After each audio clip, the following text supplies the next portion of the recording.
minutes, or at least a few more fellow practitioners can get a chance to watch it at their spare time. Okay, so I'm gonna talk today about this principle that is called Tapah.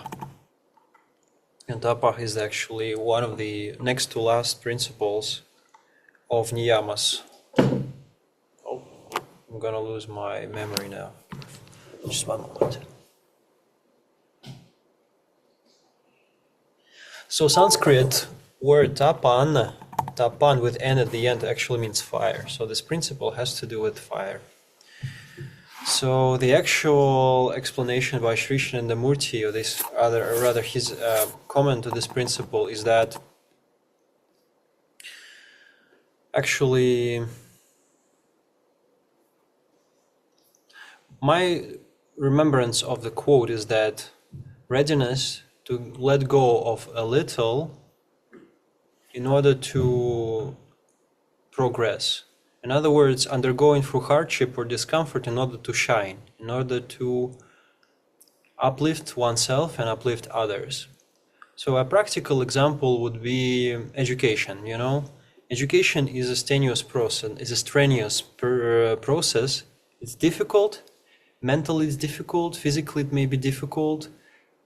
It can be stressful, and it's learning something new. It's exposing your body, it's exposing your mind to the new avenues of learning. It's engaging with other people, with other ideas, and actually it has to do largely with expanding your identity, expanding your personality, expanding your perceptions, and probably letting go of past concepts and ideas, which can be, I'm talking about specifically some limiting beliefs, some dogmatic beliefs, unproved beliefs,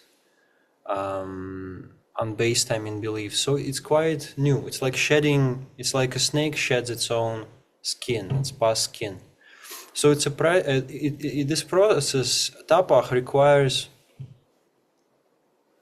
it's a voluntary process. It's a voluntary and conscious action of undergoing hardship. So there's a difference between tapah, Sri Shanandamurti says, and asceticism or asceticism, or say self-abnegation, or say self-mutilation, self-harm, and all other things. So there's always this benevolent intent to help yourself to grow and to help others overcome our limitations. So I think Sri Shanandamurti also says that every student who is sincere in their studies and their education is actually doing this act of tapah, or we could say service, you know. Because the spirit of yoga, the spirit of spiritual practice is self-realization and service to all, which is becoming victorious and achieving this self-development, or striving for development in all spheres of life, and also helping others do the same. So those of you who know in psychology, you know there's Maslow hierarchy of needs. So you have to naturally go through all the steps to go to the higher need. So after Erik Erikson's idea of positive psychology is really that when we reach a certain age, when we have reached realized our potential to a certain extent, then comes the time of generativity. Generativity means sharing with others, uplifting others. So for example, parents do that, mothers do this, the good ones, parents do that, and teachers do that, and guardians do that. Lovers are supposed to do it. The more you give in the spirit of selflessness.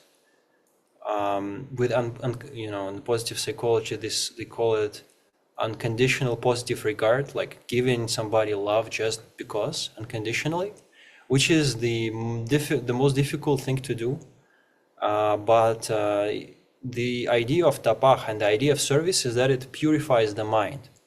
But the catch is this: once you do it, when you're in the process of undergoing it, selfless service especially, or selfless love, which is very rare in today's society because of the societal influences, at least in the West, well, I mean, largely everywhere. It purifies the mind because we undergoing hardship, we undergoing some pressure, but when we do it with a benevolent intent, we are actually able to overcome those negative tendencies. So this is hence the metaphor of fire, because when we do that, we really burn our, say, imperfections, our egoistical, narrow desires, or say negativity, fears, or something, just the burden of doubts and other things like that. So it's a very, you can say, stoic principle. And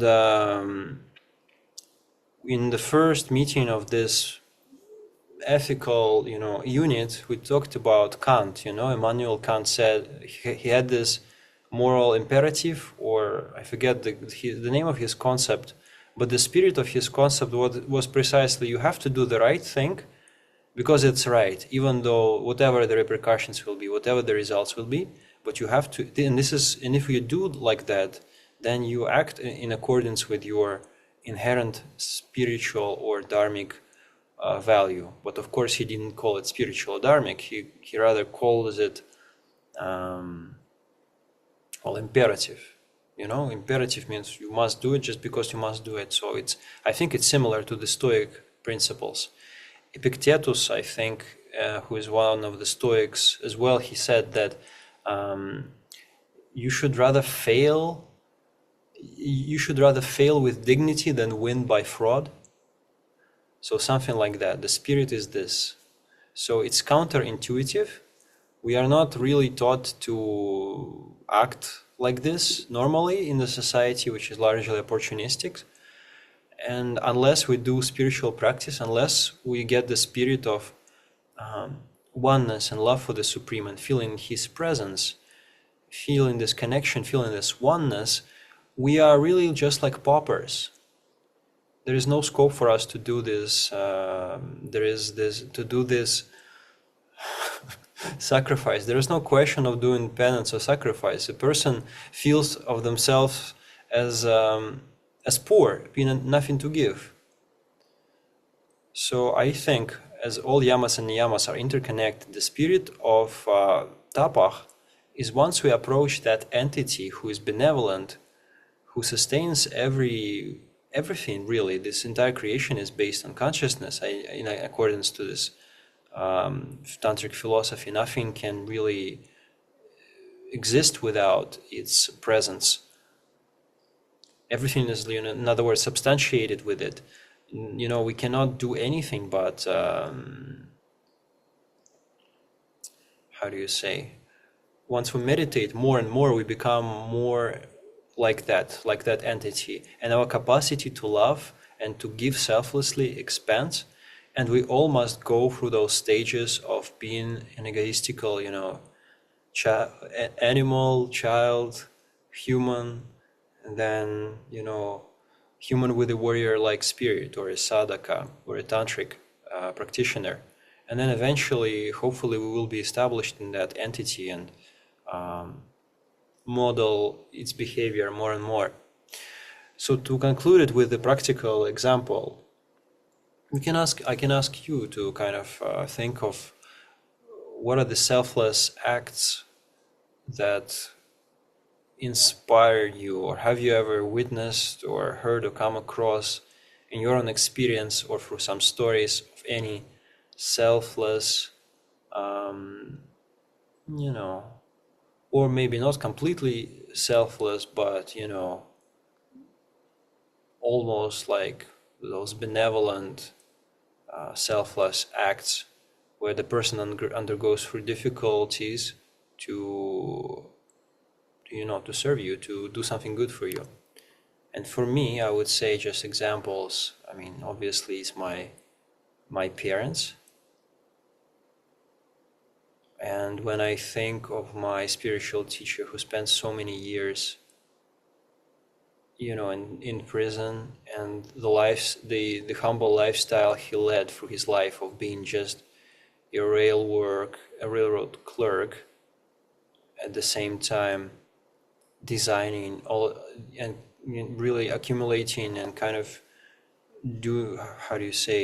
organizing all of these teachings and principles in such a way that my life has been changed for better because of this, and I've got so much inspiration. And whenever I feel tormented by, say, anxiety or depressive episodes or whatnot, I can cling to it. So I think this is all very inspiring. I'm not sure so yeah, let's go back to this question. What have you experienced in your life who really inspires you, fictional or real, with selfless acts?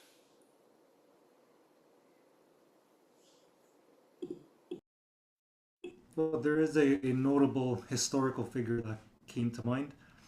Prior to reading Anandamurti's perspective on Tapa, I thought it was more just about discipline, dedication to whatever craft it is or whatever it is you want to further yourself in, and just completely dedicating to it, but with the approach of service and selflessness.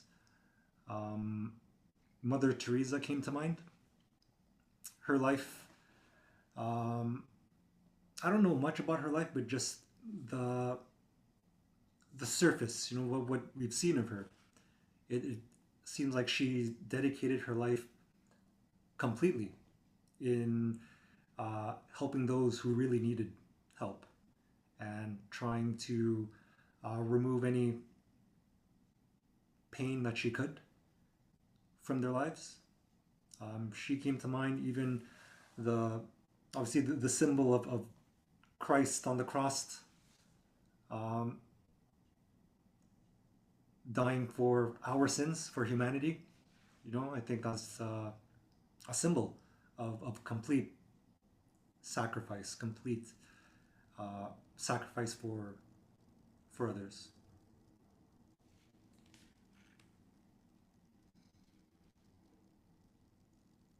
Okay, thank you for sharing. Anybody else?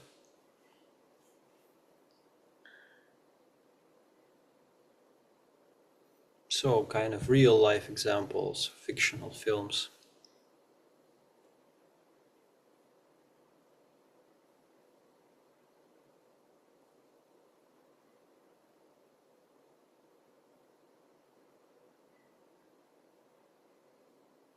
What do you think about this principle? Does it resonate with you? What? Madhuvidya? Yeah, I saw you Well, unmuted. I have a real life example, but it's very simple. It's nothing too unusual, but still, it always inspires me. So it was just a usual episode in life.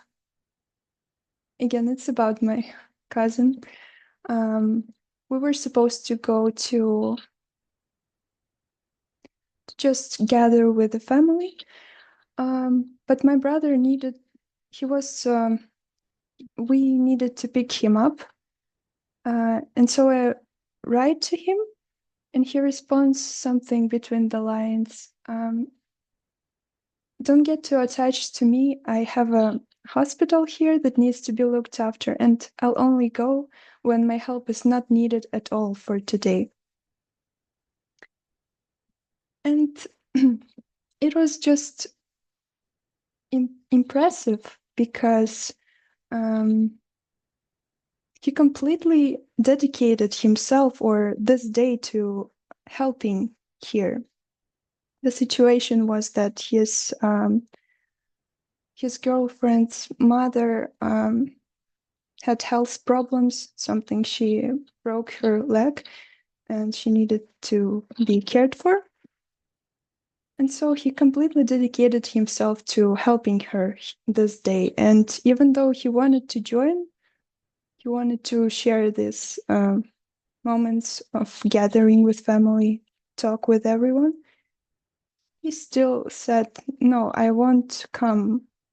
I'll just stay here until my help is completely not needed anymore. So this is my example. Your example reminded me of something from one of my favorite books.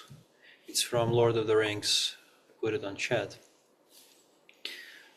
So some believe it is only great power that can hold evil in check, but that is not what I have found. It's the small everyday deeds of ordinary folk that keep the darkness at bay.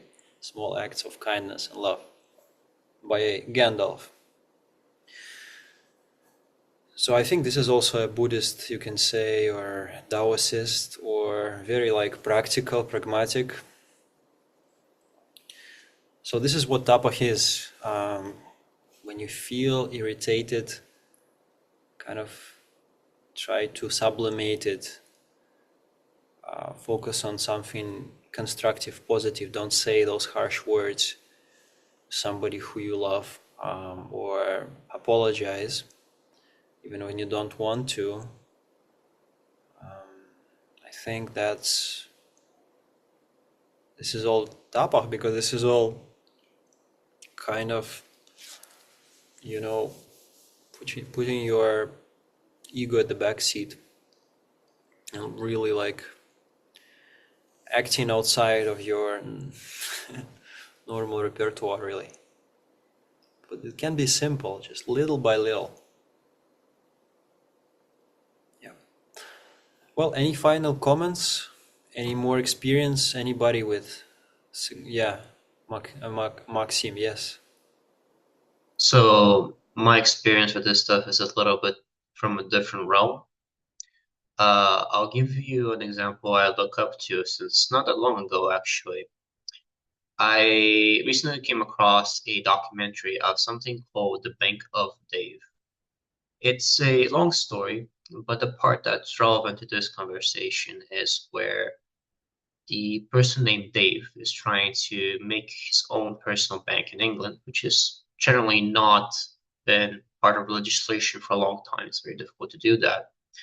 But instead of diverting a lot of the profits from his projects to enrich the bank, he instead decides to divert all the profits into the charities of his local little town.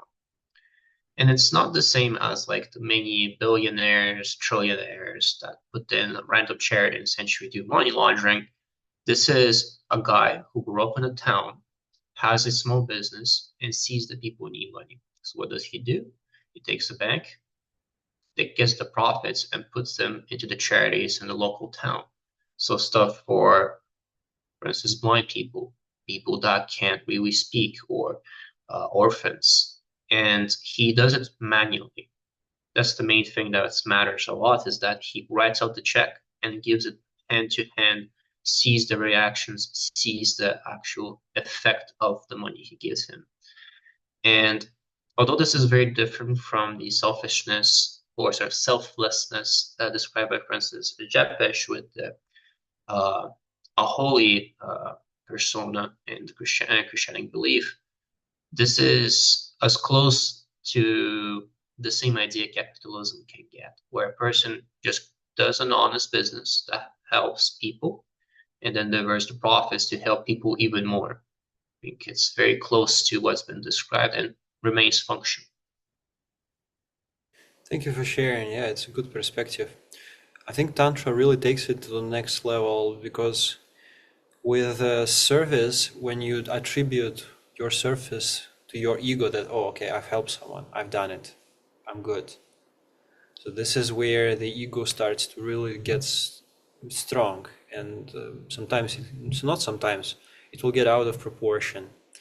So this can develop. I'm not saying that in this particular case it can spring or something, I don't know, but the idea is, unless you do it with spiritual ideation, that really the Supreme is acting through me, or to put it simply, I'm very grateful for whatever my genes, my phenotype, my family, my society, my teachers, my parents, this world, this community, this neighborhood, this school, all of my tutors, everybody I've met, all the experiences I've had, given me an opportunity to render service in this particular moment. In other words, the Supreme is acting through me. And I'm actually not the main doer. In other words, you're able to surrender the vanity of performance, and the result of your action.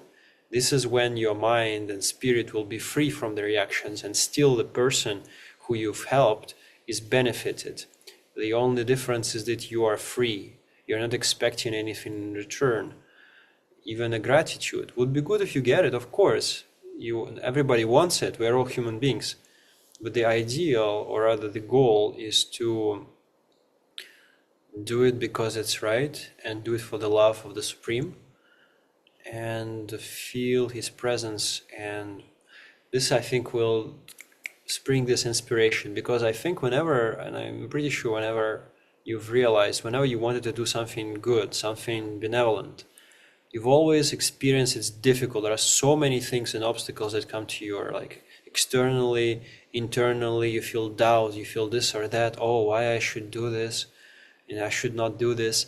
But when you overcome that, when you don't kind of listen to this self-talk, this internal dialogue, and you just do the good thing, you feel in your heart that you're free, that you've done what's right, you've kind of accomplished your mission for today. And it's a beautiful feeling.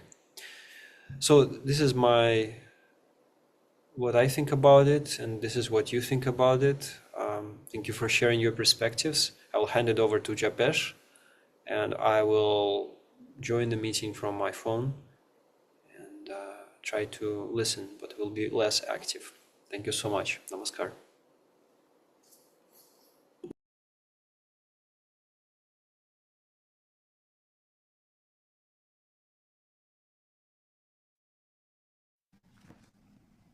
All right, so I'll be discussing Swadhyaya.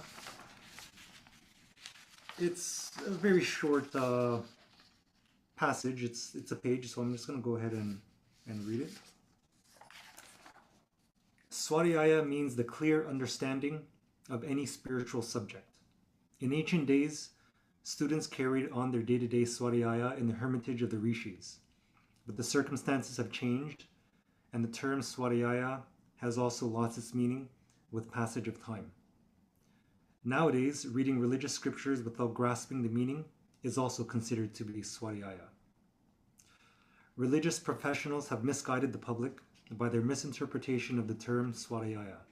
They say, these are the results of reading such and such books. It matters little whether you understand the meaning or not. If you cannot find the time to read books, simply touch your head with them thrice. Or if you have no time to hear religious sermons, offer fruits or sweets to the deity. This will yield the same result. This is the real thing. Swadhyaya means not only to read or hear a subject, but also to understand its significance, the underlying idea.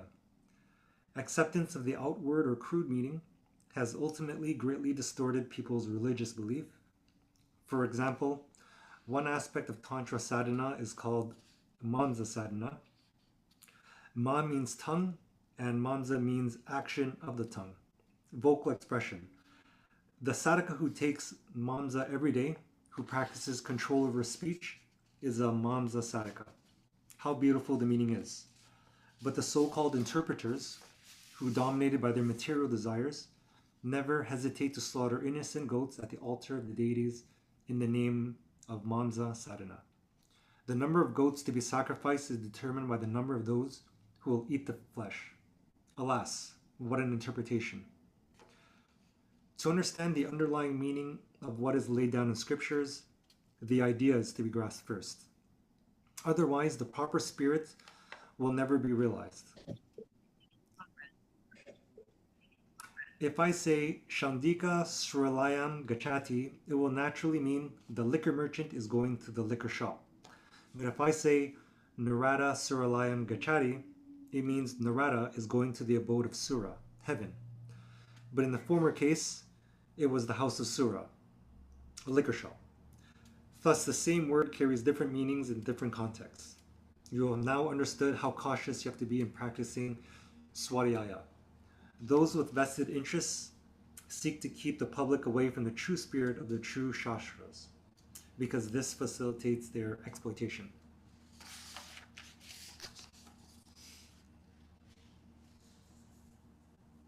So what is emphasized very specifically is how important it is for us to make sure we take the time to immerse in the topic. We might think we understand, but we always need to go deeper to grasp the idea.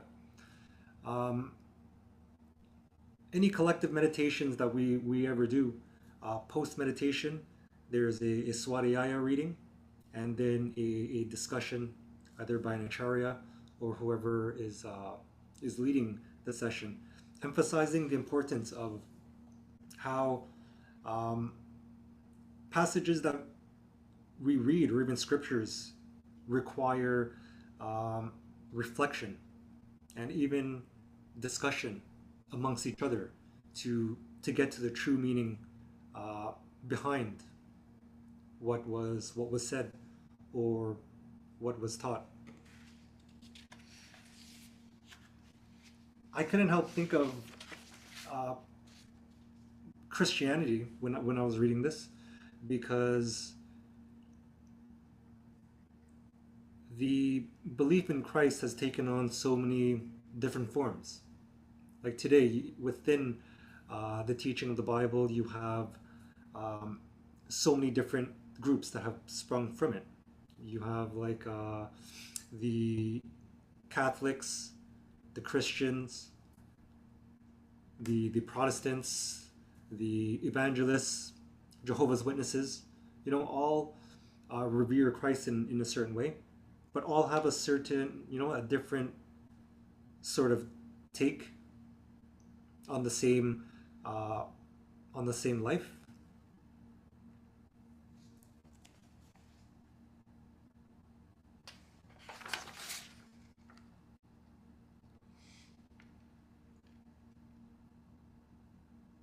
Yeah, so I think that a very important takeaway is not to accept what you read blindly, blind faith. It needs to logically make sense within your being, which is why the constant learning, the constant self-study is very important.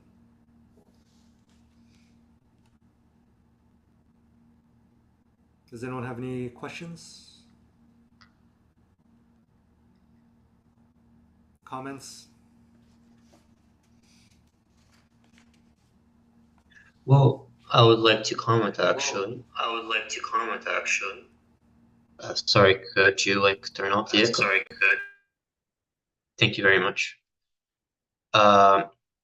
I wanted to ask, how does this logic play out, for instance, in the scientific field?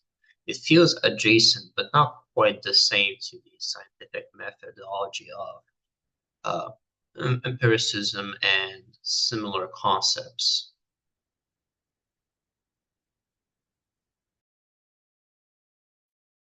Well, I know with the scientific method, something needs to be, you need to be able to duplicate a certain result within certain parameters, and that's how you might be able to prove something as, let's say, true or false.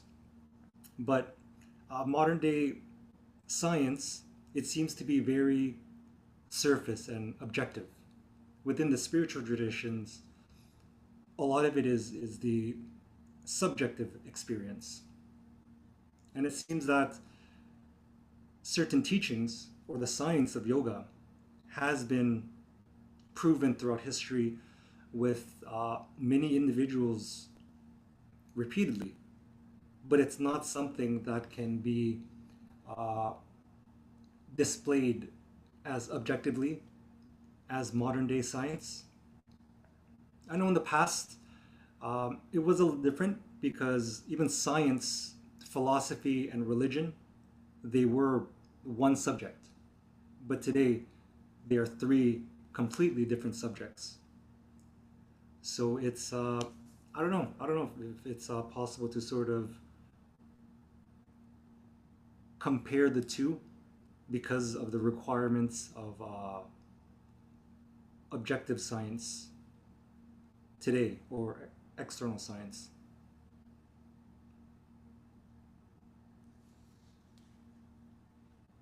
Did that sort of answer your question? Oh, yes, in a good way. Is it possible for me to push this further, or someone else might want to comment?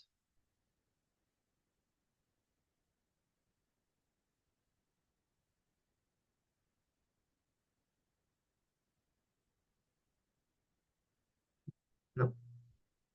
All right. The reason why I asked that question is because, uh,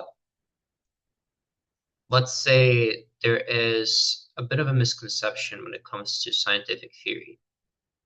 Yes, it is by all means an objective and empirical measure of data and things of that nature. What's fascinating is that it's very, very close in essence to what you explained earlier. You cannot understand information at point blank. And one of the biggest plagues in science currently is that a lot of scientists just look at numbers, create interpretations without understanding what the numbers mean. It's the same as taking a book, shoving your head into it, and hoping you actually learn something, just like you described. And a true scientist wants to understand the main bulk of what they're doing to the fullest extent possible, and then understand more of the field, thus the knowledge being preserved in them and then made simpler for other people to move into that same field of knowledge. But it's always very difficult when you are somewhere very far where there is not much going on, like a very distant, uh, let's say, scientific field where there's little discovery or support. That's why I wanted to see how this would play out because it's actually a lot closer than you would expect. That's why the ideas you mentioned resonated with me.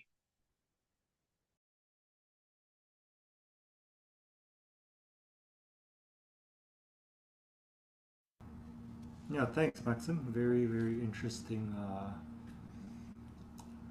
feedback, comments. Makes you think.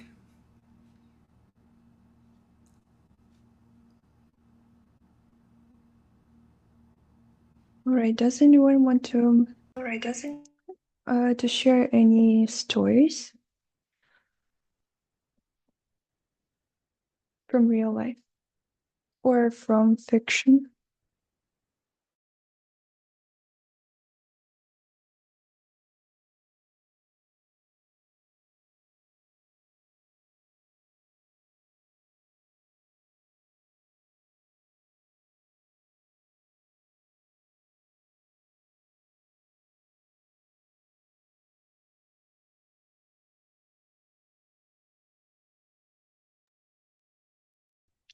Okay, so I What can is share. Mediviti? historic? Sure.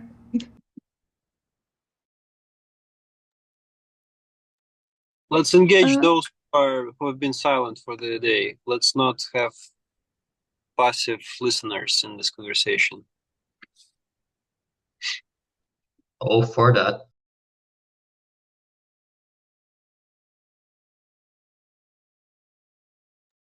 Madhuvidya, as a facilitator, you call on people. Don't worry. They will be grateful to you. all right. Nakamati, Aditya, any comments?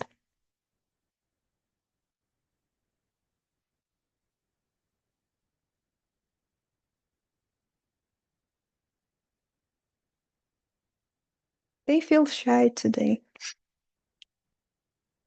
I'm gonna start. So my example is my personal development, I would say. It started by observing the behavior of my cousin again. And it's not only getting knowledge from him, but to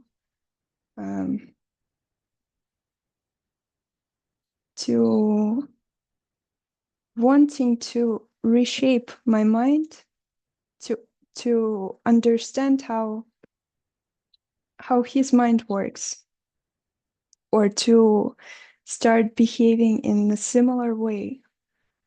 Because now analyzing how he behaves, there are almost all the principles that we here discuss are present, even though he never thought about them in this context, I think.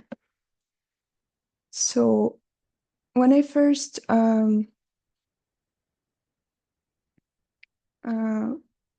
like after a long time met with him, it was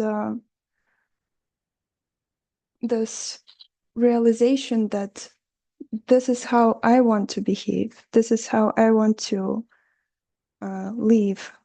This is how I want to feel inside. I couldn't feel like this, like as joyful, as loving, as caring, as free. And I realized that this mostly comes from following the principles, because when you do, your mind is clean and you are completely free from fears, doubts, and other things, because you just cannot be anyone else but your true self when you live with accordance to your true nature. And so I think it's very important to be an example, because you can very easily inspire others by showing these behaviors or these principles in action. And when another person sees you, they want to get to that freedom too. And it's difficult to do, but in the process you grow, and you constantly, your ideas clash, and you try to reshape the way your mind works.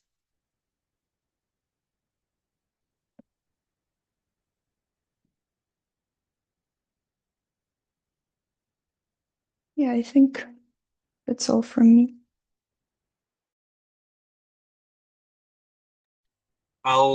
I'm able to speak a little bit. Can you hear me? Yes. All right. I'm driving, so please, I apologize for external sounds.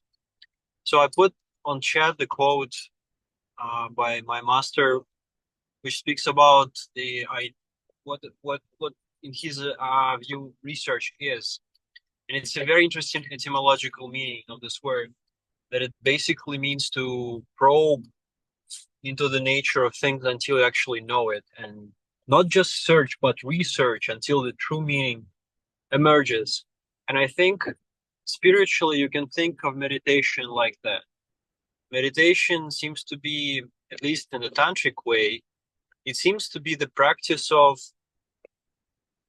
in a positive way, disassociating from what you are not, or rather from the external layers in order to connect and to commute with the innermost I feeling, with who you are. So it's going further into the nature of things. And I think even this, you can say, in the external world, there is certain relation to what scientists do. Because essentially, not only scientists, but everybody, even children, according to the developmental theory of Piaget, cognitive development theory, every child, from our childhood, we already form educated guesses, or for that matter, uneducated guesses about the nature of things, and we test them, and we get the responses. We either verify them, and we say, okay, this is what we thought is right.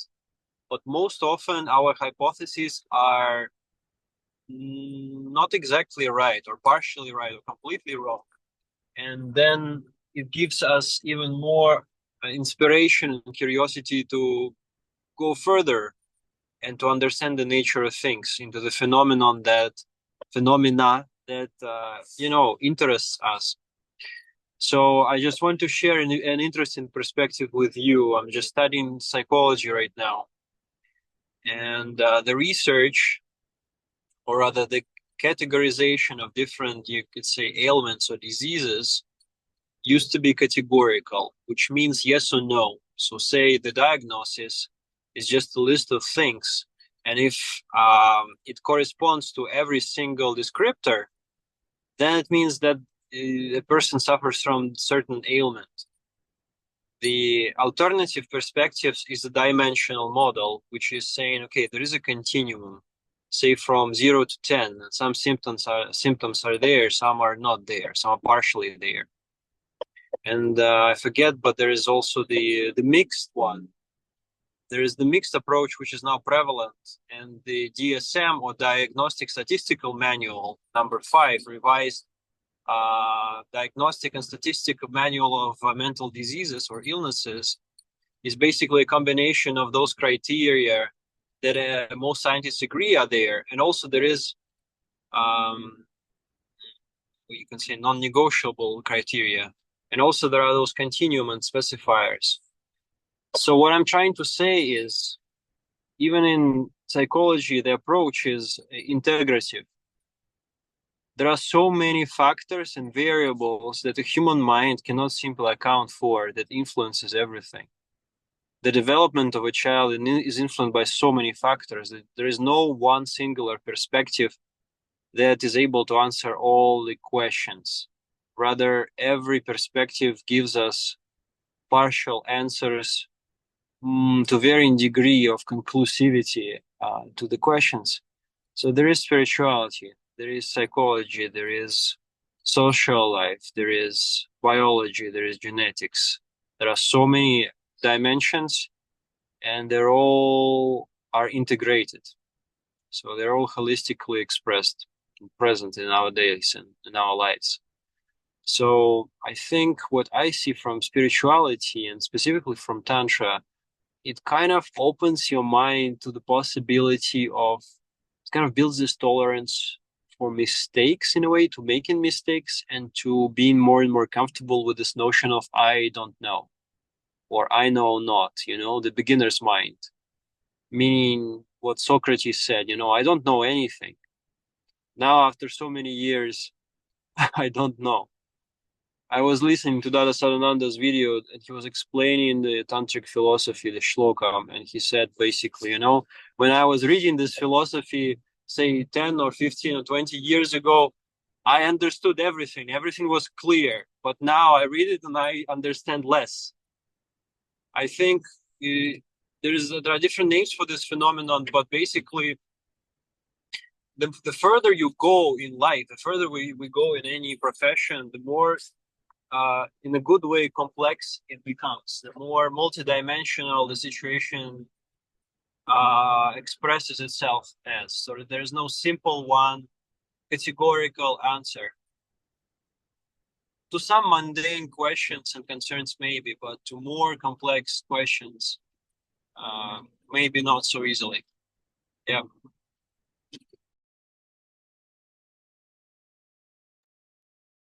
I would like to add to what Nirmal just mentioned.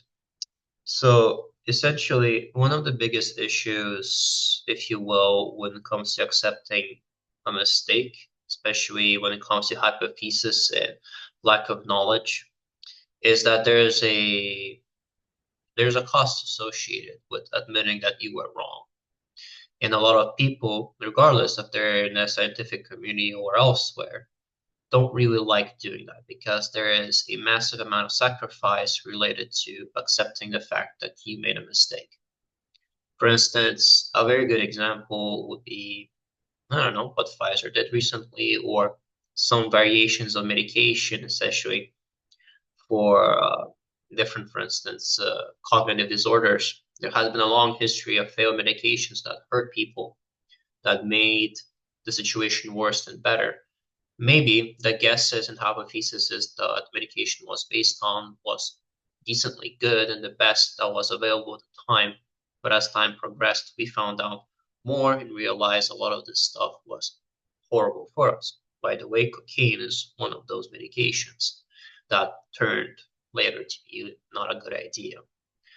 So it takes a lot to say that you were wrong. And associated with that is not only the guilt and also the cleansing that follows, at least in my mind, but also the realization of the magnitude of what you were doing.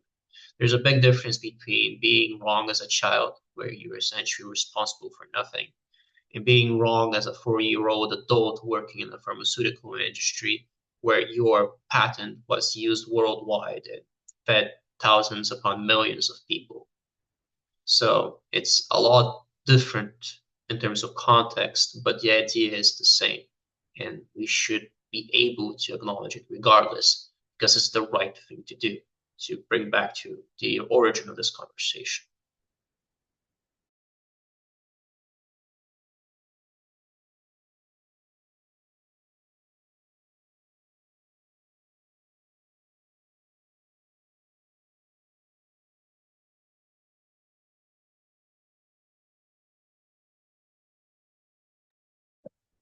Does anyone has any more comments?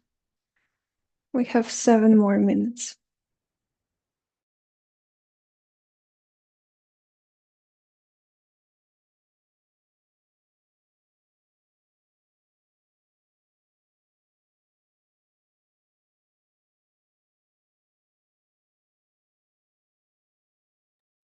Okay, Akamati, Aditya, what is going on, guys? Are you there?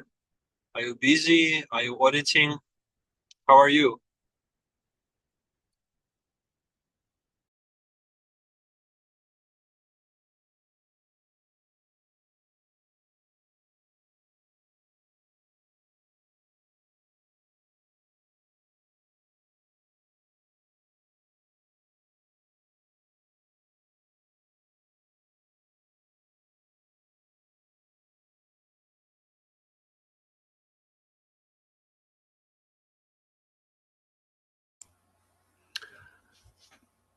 Namaskar, guys. We're we're uh, we're here. At least I'm here, and I just wanted to add something.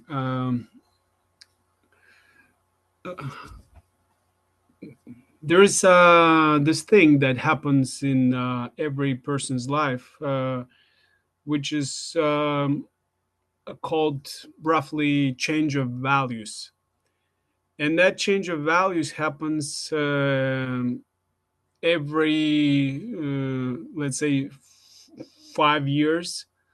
So as the person grows older, uh, gets more mature, that change of values happens. And as we do spiritual practice, that process gets faster. That's what I've noticed in my own life. And that's why, as Nirmal quoted one of the famous Greek philosophers, basically you come to the point that uh, back several years ago things were so clear. Now they're not that clear anymore. They were so simple several years ago. Not that now they're not that simple anymore. So this is the change of values, and the change of perception. Basically, all those changes, they happen in our lives, and we get to see things from a different angle, and that's how we feel like, whoa, where's this clarity gone? What happened? And uh, this is what I've experienced it several times before I started practicing. But after I started practicing, this this change, it does happen, but it happens kind of mildly, I guess. You don't get such a great difference when this change happens. You still feel it a little bit, but you're okay with it, because I don't know how it works, but this practice, this spiritual practice, makes you accept changes in a way that you don't get crazy or something. You just accept them, and you keep going. Sometimes things get painful. I'm not saying that it's not gonna happen, but it's a little different. I was just, sharing my experience. I haven't prepared a speech or something. This is what I've had in my life. Um, yeah, that's everything for now. Thanks, guys. Thank you. Dada usually says that he has this change of like he experienced the world as for the first time after every meditation, basically.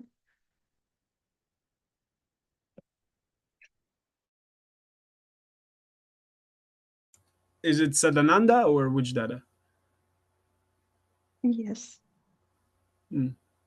Yeah, he usually says that meditation makes you feel the world afresh,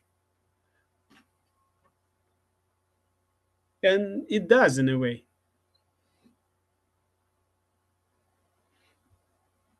because it kind of cleans your mind, and when your mind is clean, you get to see things that you couldn't see before. That's why I think he says that. Yeah, over to you.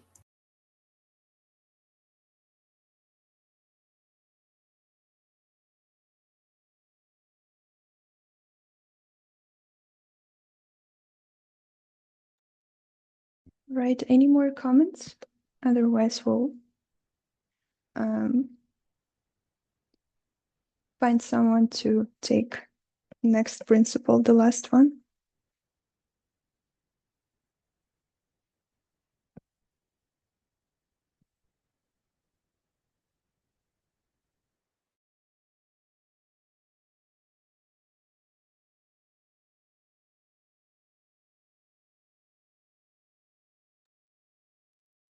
Aditya, do you want to prepare the last principle?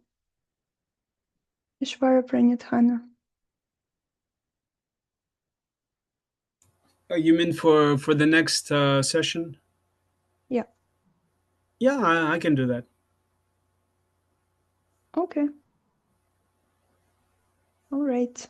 Then we can finish this. I remember Nirmal said it should be like 5 minute presentation, and or so. Yeah. Short and 5-10 concise. minutes. Okay.